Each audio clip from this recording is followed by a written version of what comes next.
Os irmãos sabem que eu sempre anoto os textos bíblicos que eu prego, tenho isso bem guardado no meu coração, anoto na Bíblia o texto, o ano que eu preguei, e eu nunca preguei em Gênesis capítulo 4, aqui nessa igreja, nem em nenhum lugar. É um privilégio poder voltar a esse texto, porque eu já meditei sobre ele individualmente. No mês da família, Gênesis capítulo 4, no mês da família, onde nós meditamos sobre em todo tempo louvarei ao Senhor, em família. E quando escolhemos esse tema como tema do ano da nossa igreja, a gente não imaginava que o Senhor nos exercitaria em adoração de fato em todo o tempo. A gente viveu no decorrer desse último ano momentos de alegria, nesse ano momentos de alegria, momentos de tristeza, momentos de luto, mas em todo o tempo louvaremos ao Senhor em família. E hoje quero levar os irmãos a refletir sobre esse louvor, essa adoração, mas a adoração que agrada a Deus em nosso lar. Como conduzir o nosso lar em adoração, mas em uma adoração que agrade ao Senhor. E por isso nós vamos meditar nesse texto que conta a história de Caim e Abel. A palavra de Deus nos diz assim: Adão teve relações com Eva, sua mulher, que engravidou. Quando deu à luz a Caim, disse: com a ajuda do Senhor tive um filho. Tempos depois, deu à luz ao irmão de Caim e o chamou de Abel. Quando os meninos cresceram, Abel se tornou pastor de ovelhas e Caim cultivava o solo. No tempo da colheita, Caim apresentou parte de sua produção como oferta ao Senhor. Abel, por sua vez, ofertou as melhores porções dos cordeiros dentre as primícias de seu rebanho. O Senhor aceitou Abel e a sua oferta, mas não aceitou Caim e a sua oferta. Caim se enfureceu e ficou transtornado. Por que você está furioso, Senhor? Perguntou a Caim. Por que está tão transtornado? Se você fizer o que é certo, será aceito. Mas se não fizer, tome cuidado. O pecado está à porta, à sua espera. E deseja controlá-lo, mas é você quem deve dominá-lo. Caim sugeriu a seu irmão: vamos ao campo. Enquanto estavam lá, Caim atacou seu irmão Abel e o matou. Então o Senhor perguntou a Caim: onde está seu irmão? Onde está Abel? Não sei, respondeu Caim. Por acaso sou responsável por meu irmão? Então Deus disse: o que você fez? Ouça, o sangue do seu irmão clama a mim da terra. O próprio solo que bebeu o sangue de seu irmão, o sangue que você derramou, amaldiçoa você. O solo não lhe dará boas colheitas, por mais que você se esforce. E de agora em diante você não terá um lar, e andará sem rumo pela terra. Louvado seja o nome do Senhor. Leremos até aí. Vamos orar? Querido Deus, amado Pai, Senhor da criação, Deus Altíssimo, nós consagramos a Ti a leitura da Tua palavra, e nós Te pedimos, Senhor, seja o Senhor, o Teu Espírito Santo, a falar a nós, a falar aos corações essa noite, a nós que estamos aqui, aqueles que estão em suas casas, seja o Senhor falando conosco. Fala às famílias, e nós Te pedimos isso, em nome do Senhor Jesus. Amém e amém. Eu confesso para os irmãos que eu queria muito, se fosse eu responsável por escolher os textos bíblicos, porque não se engane, não sou eu que escolho os textos bíblicos que a gente prega na igreja. Mas se fosse eu escolheria outros textos bíblicos, outros textos que nos falassem de bons exemplos de família, outro texto que nos falasse de vitória no lar, outros textos que nos falassem das promessas de Deus ao lar. Mas quando orava e buscava no Senhor orientação para uma família que pudesse ser usada em nosso tempo, e ainda que não fosse um bom exemplo, que pudéssemos aprender com os maus exemplos também, porque o inteligente ele também aproveita os maus exemplos para saber como não fazer, o Senhor me trouxe à memória essa família, a família de Adão, Eva e até aqui Caim e Abel. A gente conhece a história de Caim e Abel, a gente sabe que Caim assassinou seu irmão, e eu quero debruçar sobre esse texto e mostrar aos irmãos, através do Espírito Santo de Deus, o que esse texto tem nos ensinar hoje, para as nossas famílias, e um dia de ceia do Senhor. Um dia que no objetivo principal desse texto nós vamos recordar o Cristo que morreu pelos nossos pecados, e isso vai ficar vivo em nossos corações, apesar de lermos um texto que está muito distante historicamente do sacrifício de Jesus. O sacrifício de Jesus se apresentará a nós através do exemplo dessa família que nós temos aqui diante de nós. A palavra de Deus nos diz que Adão conhece a Eva, ele tem relações com ela. Eva engravida e dá à luz a seu primeiro filho, e o nome do primeiro filho já nos dá a entender que Eva experimentou aquilo que era consequência do pecado. Porque a Bíblia nos fala que quando Adão e Eva pecam, quando eles desagradam a Deus, quando eles se afastam de Deus, um dos julgamentos de Deus para esse casal é de que a partir daquele momento Eva teria filhos, mas isso não seria algo indolor, que isso não seria algo tranquilo. Do mesmo jeito que sai um espirro, sairia um filho, não aconteceria dessa maneira. Quantas irmãs aqui já deram à luz? Levanta a sua mão. Quantas aqui deram à luz e foram um parto normal? Levanta a mão. Foi de boa? Não é de boa, né? Não é.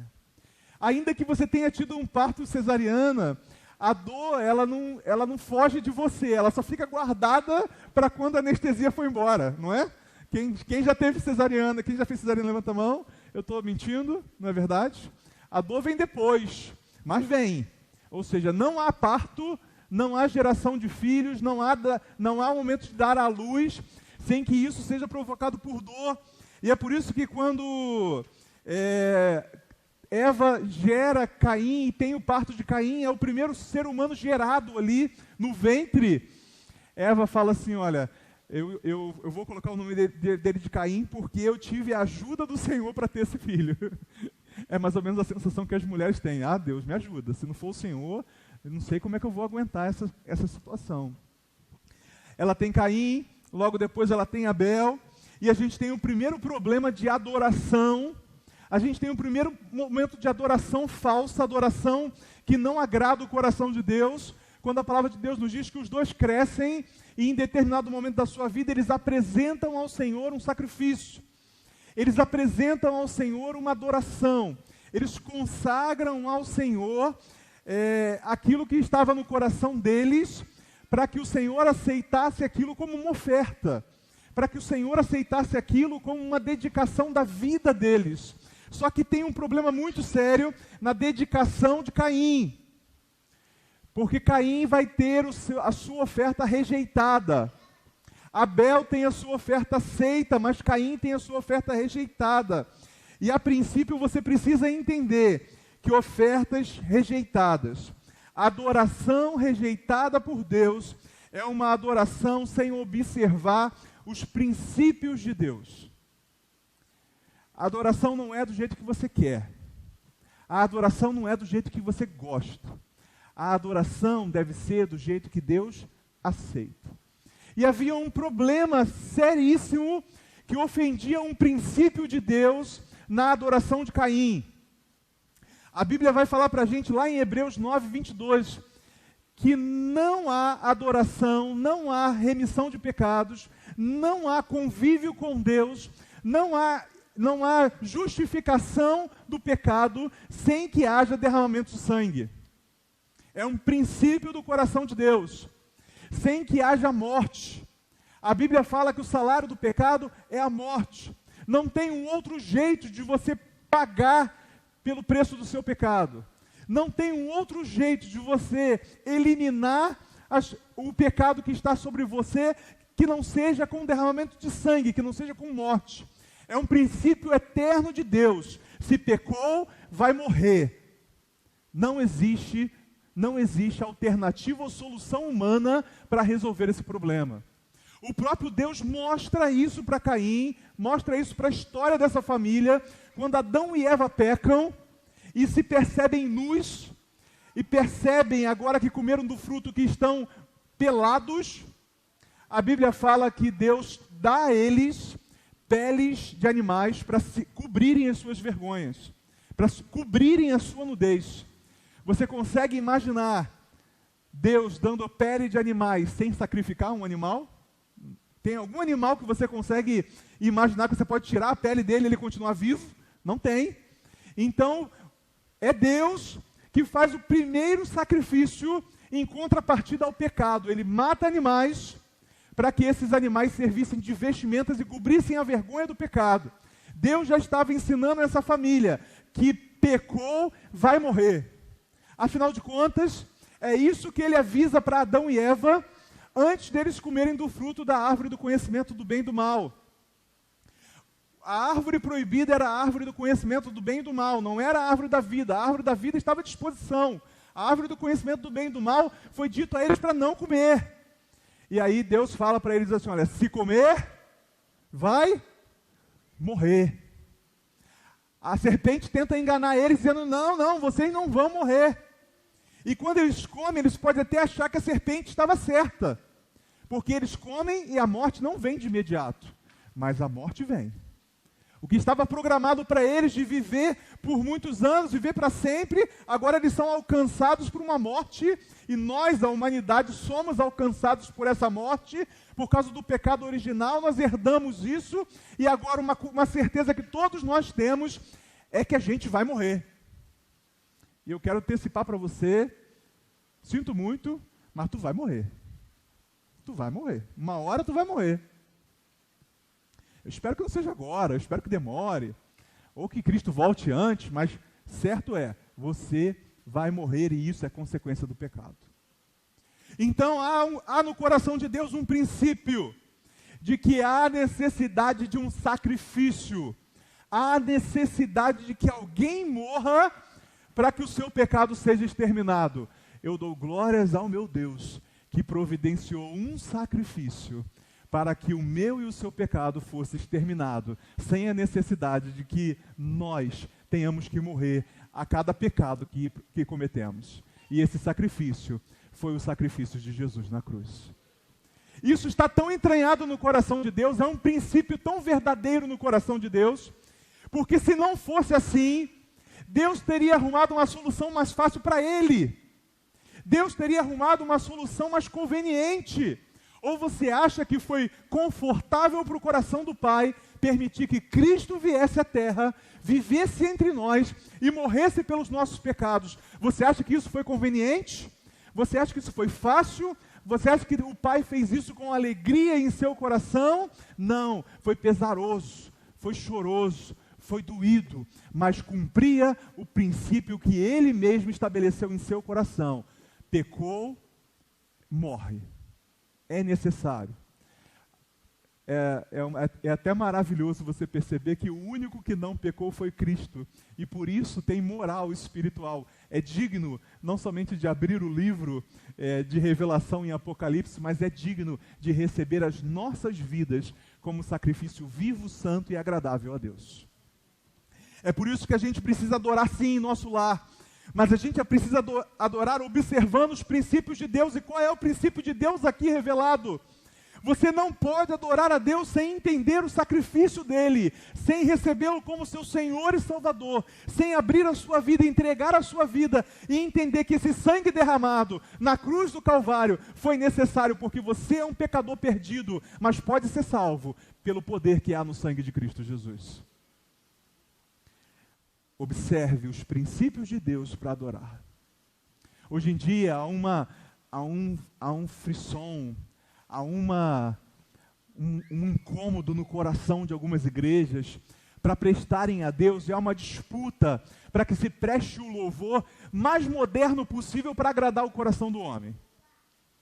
Então não é hoje em dia incomum você encontrar igrejas que façam de tudo para chamar a sua atenção e para mobilizar o seu coração, como se você fosse a pessoa que precisa ser agradada em nossos cultos, e não é. É por isso que você vê igrejas que te recebem como se você fosse a pessoa principal do culto. Eu quero dizer de coração, você é importante para mim, como meu irmão em Cristo, mas você passa longe de ser a principal pessoa desse culto. A principal pessoa desse culto é Cristo. Quando ele chegou, você já estava. Quando você chegou, ele já estava. Ele é o principal desse culto. Então, irmãos, eu posso fazer muita coisa para agradar o seu coração, mas não quero e nem vou, porque eu quero agradar o coração de Deus. Oh, irmão, se a gente colocasse um clima que agradasse você, alguns irmãos poderiam estar menos agasalhados, ou outros menos à vontade, porque está calor. Para mim está calor, mas eu estou vendo alguns irmãos ali espremidinhos. Então, eu poderia fazer alguma coisa que agradasse você. Eu poderia, na hora do louvor, apagar as luzes do nosso templo, fazer um show pirotécnico aqui, fogos do lado de fora, e luzes na sua... Eu fui numa igreja assim, eu contei para os irmãos, né? Toda vez que alguém falava Senhor, acendia uma luz na minha cara, assim, para dar para o meu coração a sensação que Deus estava ali, que Deus era aquela luz. Eu quase ficava cego. E aí a gente fica assim, sou eu que tenho que ser agradável nesse culto? Então, irmãos, cuidado, não prestem um culto que seja para você, que ofenda os princípios de Deus. Há um digno de louvor, e é o Senhor. Ele deve ser adorado. Existe um outro erro na história de Caim, que a gente tem que tomar cuidado em nossas famílias. Além, obviamente, o principal é você entender esse sacrifício de Jesus, aceitá-lo como seu Senhor e Salvador. Existe um outro erro ali de Caim. Caim quer adorar a Deus sem examinar o seu próprio coração. Isso é o falar sem sentir. Isso é o expressar sem ser.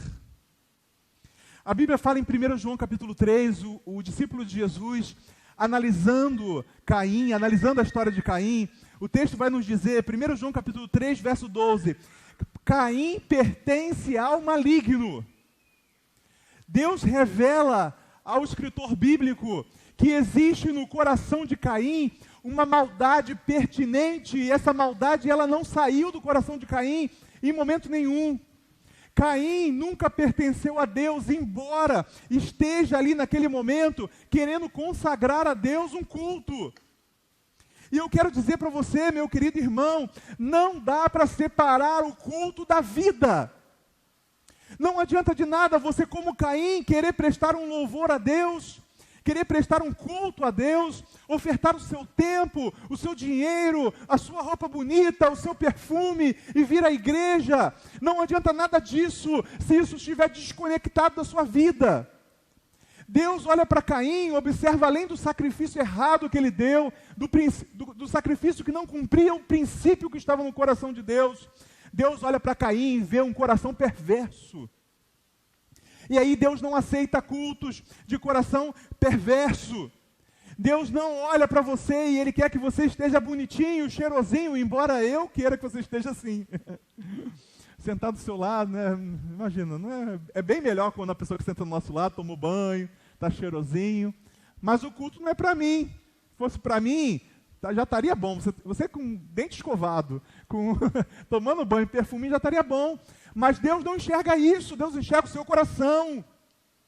Samuel quase é enganado pela aparência quando vai escolher um novo rei, até que Deus fala assim, olha, não Samuel, presta atenção, eu não olho a aparência.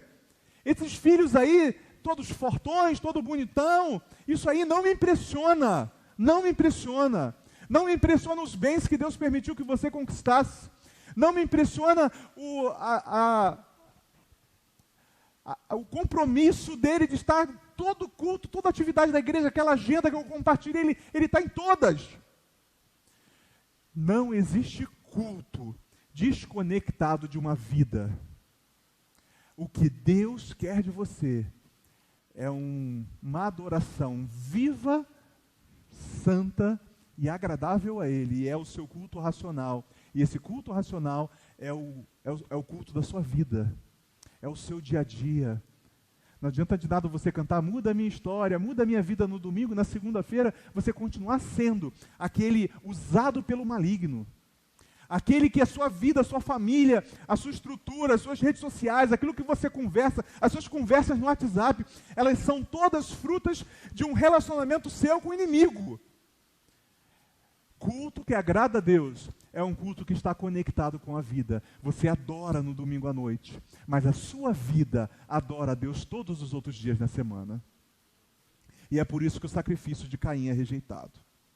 Em terceiro lugar, Primeiro, ele é rejeitado porque Caim não observa os princípios de Deus. E nessa adoração, em todo tempo, nós precisamos adorar observando os princípios de Deus. Estava lembrando nesse primeiro ponto e acabei esquecendo de dizer. Lembro em uma ocasião onde Deus determinou que o fogo que fosse acendido no altar, dentro da Arca da Aliança, ali em frente no tabernáculo de Deus, fosse feito de uma determinada maneira. E uns atribulados vão lá e acendem o fogo do jeito deles. E aí Deus mata eles, fulmina eles. Fala assim, isso aí é fogo estranho. Isso aí é moda de vocês. Isso aí não agrada o meu coração. Então, cuidado. Primeiro lugar, observar os princípios de Deus. Segundo lugar, examinar o próprio coração. Vida conectada ao culto. E isso é que agrada a Deus. Em terceiro lugar, um coração cheio de ódio e de inveja que Caim tinha. Ele olha para o irmão e vê Deus aceitando o sacrifício do irmão. E aí olha para ele e vê Deus rejeitando. E pensa assim, maldito irmão fulano. Só para você não entender que eu não estou falando só de Caim, né? Maldito irmão fulano, por que ele consegue e eu não consigo? Por que ele faz e eu não faço? Por que ele chegou lá e eu não chego? Por que ele está nessa liderança e eu não estou? Por que ele ora e Deus responde não responde a minha oração? Por que ele conseguiu um carro legal e eu não? Por que ele está com uma casa ali na praia e eu não estou? E aí a inveja vai se despertando no coração, porque a maneira como Deus vai agindo com um é diferente da maneira que Deus age com o outro. E o seu relacionamento com Deus só importa para você e para Deus. Nos livros das Crônicas de Nárnia de C.S. Lewis, o livro que eu mais gosto não virou filme, que é um livro chamado O Menino e Seu Cavalo. E aí nesse livro, no final do livro, não vou dar spoiler importante no final, mas no final o menino está conversando com um leão que representa Cristo, né? E ele está muito interessado em saber o que vai acontecer com os outros, bem semelhante a Pedro conversando na praia com Jesus e perguntando o que vai ser da vida de João. E aí o leão responde, bem parecido com o que Jesus responde a João, responde a Pedro, dizendo assim, olha, o que eu vou fazer com ele não te importa. O meu relacionamento com ele, a vida que eu vou ter com ele não importa. Cabe a você se preocupar com a sua vida comigo, com o seu relacionamento comigo. Então, se preocupe menos com o que acontece com os outros e se preocupe mais do que acontece com você. Porque assim como nos outros, eu, Senhor, dizendo, tenho um propósito para você. É diferente do Samuel, é diferente do da Luciana, é diferente do irmão Antônio, mas é um propósito lindo que o Senhor tem preparado para você. Então viva esse propósito com alegria. Não deseje para você usar a armadura de outros, como Davi tentou usar a armadura de Saul e ficou todo desengonçado, até que ele decide, não vou usar isso, eu vou usar aquilo que Deus me deu, a habilidade que eu tenho com a funda, a habilidade que eu tenho para atacar uma pedra, então eu vou usar isso, Deus me deu isso, e Deus usou ele daquela maneira. Deus quer usar você da sua maneira. Então, se você vier ao culto e preocupado aí ou com inveja, com ódio do seu irmão, você precisa se consertar com Deus e com o seu irmão, para que seu culto seja aceito. Muitos lares são destruídos e a gente coloca a culpa em outros. A gente vai dizer, meu lar está destruído por causa de fulano, meu lar está destruído por causa de ciclano, e a gente vai terceirizando as desgraças que acontecem na nossa vida. Irmãos, nós somos os únicos responsáveis de não termos ainda no nosso lar um relacionamento com Deus vivo, fiel e verdadeiro, que é o que Deus quer para a sua casa. Nós somos responsáveis. Eu sei que a maioria dos irmãos nem leram, porque os irmãos não estão lendo mais os textos que eu coloco, ou não se importam com isso, mas quantos aqui leram e são capazes de dizer o que eu escrevi na pastoral de hoje, que eu coloquei nos grupos? A maioria, talvez 2, 3 irmãos leram, de todos os irmãos, 2 ou 3 leram. Falei, a responsabilidade que um homem tem. Semana que vem eu vou falar da mulher, da mãe, mas hoje foi do pai. A responsabilidade que nós temos como homens de sermos ali os sacerdotes do nosso lar.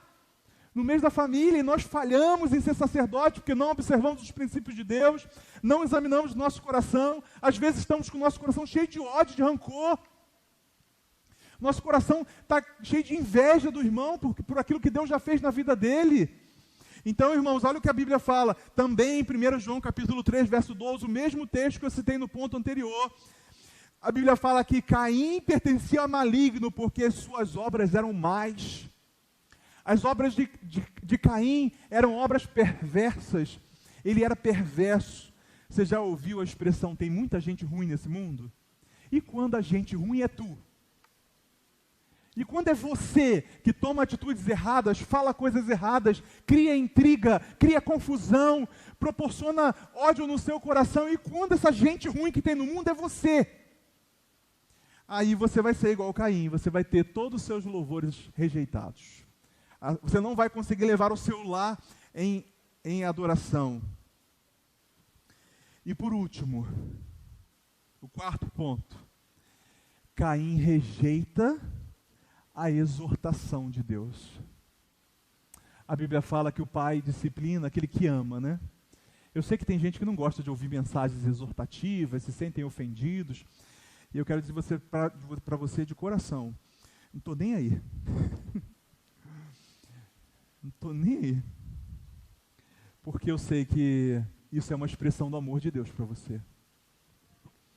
Se você está sentindo que a sua adoração está rejeitada, é porque você está errando em algum momento. E Caim rejeita até a exortação. Você pode dizer que Caim não foi avisado se você não conhecer a Bíblia. Porque se você conhecer a Bíblia, você vai ver nesse texto que nós lemos que antes de Caim matar o seu irmão, a Bíblia fala que Deus fala com ele assim, olha, Caim, o que está havendo com você? Deus exorta ele. Deus fala para ele assim, olha, se você fizer o que é certo, você será aceito, Caim. Sabe o que Deus está falando para Caim assim? Olha, Caim, eu rejeitei a sua oferta, eu rejeitei a sua adoração. Mas se você fizer o que é certo, eu vou aceitar, Caim. Caim poderia nessa hora, irmãos, ter voltado para Deus e falar assim, Senhor, é verdade. Então eu vou fazer a adoração certa para o Senhor me aceitar. E a gente não conheceria Caim como o primeiro assassino que existiu. A gente não conheceria Caim, a gente teria conhecido o primeiro arrependido. Caim poderia ter sido o primeiro arrependido diante de uma adoração que não foi aceita. Mas essa não é a história. A história diz que Deus fala para ele assim, olha, se você fizer o que é certo, será aceito. Se você mudar o princípio da sua adoração, se você examinar o seu coração, se você tirar esse ódio de dentro de você, eu vou aceitar, Caim. Mas se você não fizer isso, toma cuidado. O pecado está à sua porta, à sua espera, e deseja controlar você. Mas é você quem deve dominá-lo. Deus passa a bola para Caim. Irmãos, nós precisamos ouvir a palavra de Deus e isso trazer mudança para nós. Eu fico imaginando, se eu estou cansado disso, eu fico imaginando Deus extremamente cansado, de domingo após domingo, trazer uma palavra para você que não muda nada em sua vida, que não afeta nada a sua história, que não muda nada aquilo que você tem a fazer, daquilo que você tem a ser. Caim rejeita a exortação de Deus. O Deus que exorta é o mesmo que está nos exortando hoje. O Deus que falou em Gênesis capítulo 4 para Caim é o mesmo Deus que está nos falando hoje e dizendo para nós assim, olha, o pecado está à porta. O que você tem para fazer de errado, as coisas que você tem para desagradar a Deus, para não fazer do seu lar um lar de adoração, está aí batendo na sua porta e dizendo, deixa eu entrar. E cabe a você rejeitar isso. Cabe a você dizer, não, eu não vou fazer. O Deus é o mesmo. O mesmo sol que amolece a cera e endurece o barro, não é? Mesmo sol que amolece a cera e endurece o barro. Você vai ser a cera derretida diante da presença do Senhor ou vai ser o barro endurecido diante da palavra do Senhor? O sol é o mesmo. A diferença está em você. Quando Cristo morreu na cruz pelos nossos pecados, estava do lado dele a cera e o barro. O Cristo era o mesmo, mas diante daquele cenário de sacrifício por amor a nós, um amoleceu seu coração e o outro endureceu. Quem é você? Você é o que se amolece ou você é o que se endurece? Irmão, nessa hora eu quero levar você a uma reflexão entre você e Deus. Eu quero convidar você a ser a cera que diante da palavra de Deus amolece o seu coração. Entende que você precisa respeitar os princípios de Deus para adorar, para ser um lar que adora. Entende que você precisa examinar o seu coração e nunca desconectar o culto público da sua vida no dia a dia. Entende que um coração cheio de ódio não pode adorar a Deus, porque Deus fala, se você está com rancor do seu irmão, antes de entregar a sua oferta, vai lá e se reconcilia com ele. E depois vai entregar a sua oferta de adoração. Um coração que se amolece diante da exortação de Deus. Caim não ouviu, matou seu irmão, e no final do texto, Deus fala para ele assim, olha, de agora em diante você não terá um lar e vai andar sem rumo. É isso que você quer? É isso que você quer para a sua vida? Então, enquanto a igreja ora, eu quero convidar você a refletir se o mau exemplo de Caim vai servir de algo bom para a sua vida. Em direcionar você, a sua família, os seus filhos, a uma vida de adoração verdadeira a Cristo. A uma vida de adoração genuína a Ele. E sabe por que Deus merece a nossa vida? Nossa vida por completo? Porque foi o que Ele deu por nós na cruz. O Senhor não amputou um braço, não amputou uma perna para dizer, estou me sacrificando por você. A Bíblia fala que Jesus se deu por completo.